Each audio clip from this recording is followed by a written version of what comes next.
اللہ الرحمن الرحیم۔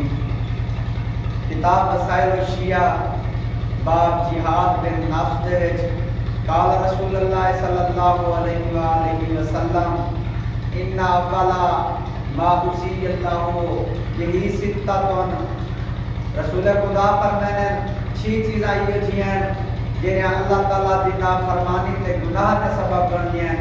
پہلے نمبر تے ہے حب الدنیا، دنیا دے نال پیار۔ دوجے نمبر تے ہے حب الریاسہ، ریاست دے نال حکومت دے نال پیار۔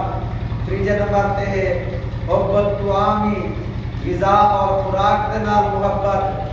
چوتھے نمبر تے ہے حب الراحتی، آرام اور سکون دے نال محبت۔ پنجویں نمبر تے ہے حب النومی، نیندر دے نال محبت۔ چھٹے نمبر تے ہے حب النسائی، غیر محرمہ دے نال محبت۔ یہ چھ چیزاں یہ جیاں ہیں جس دی وجہ تو اللہ تعالیٰ دی نافرمانی اور گناہ دے سبب بن دی ہیں۔